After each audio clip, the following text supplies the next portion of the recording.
Assalamualaikum warahmatullahi wabarakatuh. Bertemu kembali dengan video pembelajaran sosiologi. Pada kesempatan kali ini, video ini akan membahas tentang bentuk integrasi sosial materi sosiologi untuk siswa kelas 11. Bagaimana Anda sekalian? Apa kabarmu semua? Semoga yang menyaksikan video pembelajaran ini semuanya berada dalam keadaan sehat walafiat. Nah, pada video pembelajaran sebelumnya mengenai integrasi sosial, kita sudah membahas tentang definisi integrasi, kemudian faktor integrasi, dan yang terakhir adalah proses integrasi. Nah, pada kesempatan kali ini, video ini akan mengupas tentang bentuk integrasi sosial, yaitu ada tiga: integrasi normatif, integrasi fungsional, dan yang terakhir adalah integrasi koersif. Baiklah, kita langsung mulai saja dengan yang pertama, yaitu integrasi normatif. Apa itu integrasi normatif? Integrasi normatif dapat terjadi akibat adanya norma-norma yang berlaku. Dengan adanya norma tersebut dapat mempersatukan masyarakat dan menciptakan kehidupan yang harmonis, ya. Misalkan pada masyarakat Minangkabau, ya, memiliki norma-norma tersendiri, memiliki aturan-aturan tersendiri. Contohnya dalam perkawinan, ya, dilarang untuk menikah dalam satu klan atau satu suku, istilahnya menurut orang Minang. Nah, tujuan dari ini apa? Agar masyarakat ini dapat hidup dengan harmonis, ya. Kemudian juga terdapat norma-norma atau aturan-aturan untuk saling menghormati, saling menghargai perbedaan-perbedaan yang ada. Nah, integrasi normatif ini melalui keberadaan norma-norma tersebut dapat menciptakan persatuan dalam kehidupan masyarakat. Nah, inilah yang disebut dengan integrasi normatif. Integrasi yang terjadi melalui norma-norma. Ini kata kuncinya adalah norma-norma. Ketika masyarakat, ya, satu masyarakat menguatkan kembali norma-norma yang ada di sana, ya disinilah integrasi normatif ini akan terjadi. Nah, kemudian yang kedua adalah integrasi fungsional. Apa itu integrasi fungsional? Integrasi fungsional terbentuk karena adanya fungsi-fungsi dalam masyarakat. Integrasi dapat terbentuk dan mengedepankan fungsi dari masing-masing pihak yang ada dalam sebuah masyarakat. Ya, kita bisa lihat pada gambar ini, ya, misalkan pada suatu masyarakat, ya, hidup beberapa suku, ya, misalkan masyarakat atau suku bangsa Bugis, ya, terkenal dengan keberaniannya sebagai pelaut.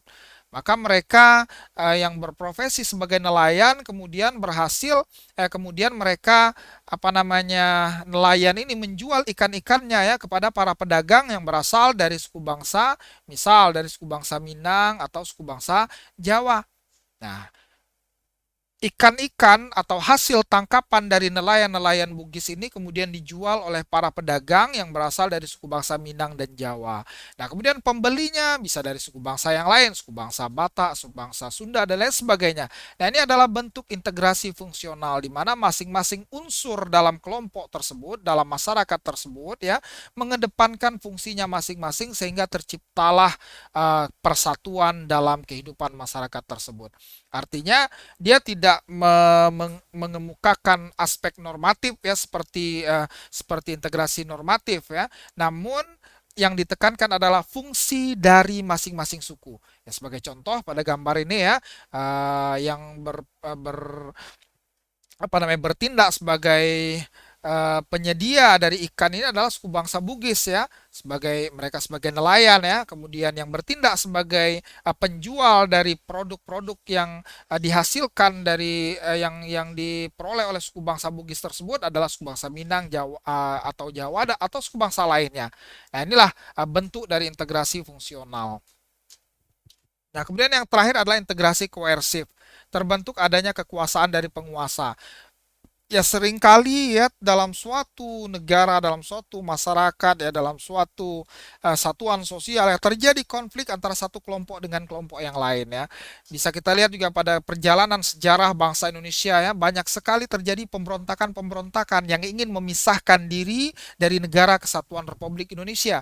Sejak Indonesia proklamasi kemerdekaan, maka sudah terjadi banyak sekali pemberontakan di seluruh wilayah Indonesia.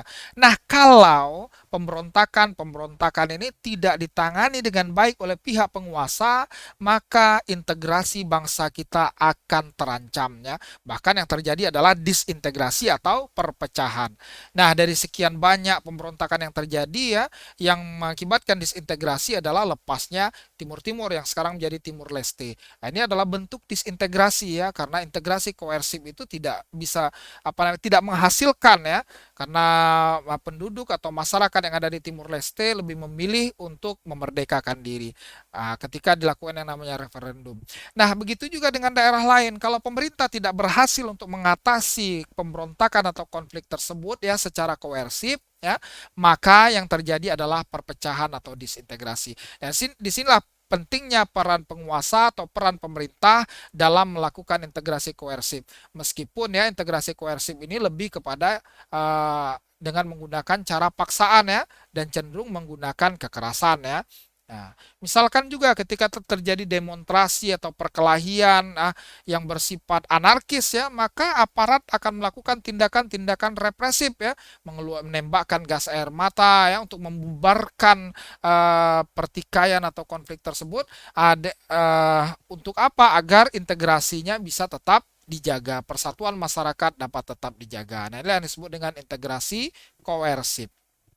Nah, inilah tiga bentuk dari integrasi sosial. Ada integrasi normatif yang pertama, kemudian ada integrasi fungsional, dan yang terakhir adalah integrasi koersif. Baiklah, demikian saja pembahasan kita pada video pembelajaran kali ini. Semoga materi ini bisa dipahami dengan baik oleh Ananda sekalian. Ya, terima kasih. Kita bertemu kembali pada video pembelajaran berikutnya. Demikian saja. Wassalamualaikum warahmatullahi wabarakatuh.